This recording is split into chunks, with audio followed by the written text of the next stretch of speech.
Volunteers are a very special type person. You have the will to go into a place where other people are running out of. It takes a very special person to be a volunteer fireman, a volunteer EMS, volunteer police department. A very special person. You have to have a huge heart to do it. In 1986, that's how I started as a volunteer, actually in Baton Rouge with the Baton Rouge City Police Department. Did it for free, couldn't take the cut and pay due to the type of job I had prior to law enforcement, and really enjoyed it, got involved with it, and realized how much I really liked it.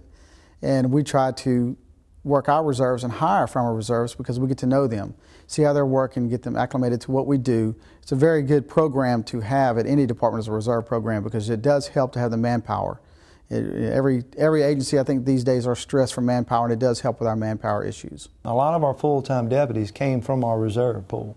I mean, we like to hire them from there, but not only are they trained and they know what's going on, they know what we have to offer here, and they know what law enforcement's all about. In order to be a reserve deputy or a full-time deputy here, you can go on our website, which is lpso.org, can print out you an application and you fill it out. At the top you put on there reserve officer, or you can put on sheriff's deputy, either one, and you then turn that in. Once we get it, you'll have an interview process. They do a polygraph testing, they do some drug screen testing, psychological type testing, and once all that's done, they actually have to go through the academy and have to make and pass firearm training, defensive tactics, physical fitness. I mean, once they graduate, then they graduate into what we call the FTO program, which is the Field Training Officer program, and then they'll go and train and put in so many hours, and once they pass that program, they actually go out and they'll get a unit, not issued to them, but a unit they'll be using and do the same thing the regular full-time officers do. They'll actually answer calls and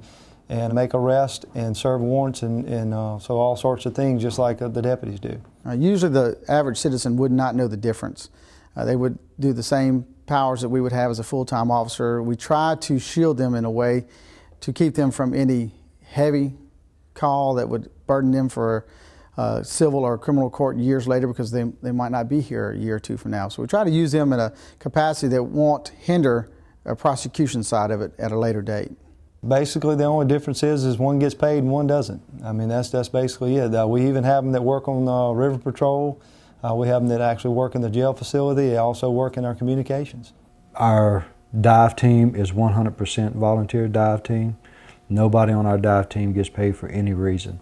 Whether we be called out for a rescue, if we're called out for a recovery on either a person or a vehicle or weapons or what have you, none of them are paid for any of it, no matter how much time they put into it. I mean, we have a wonderful group of guys. They'll respond in a heartbeat.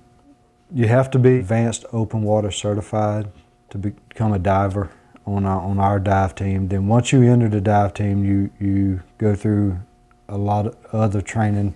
You do your cave diving, you have to do rescue diving, you have to be certified for underwater photography, and there's a lot of training to it.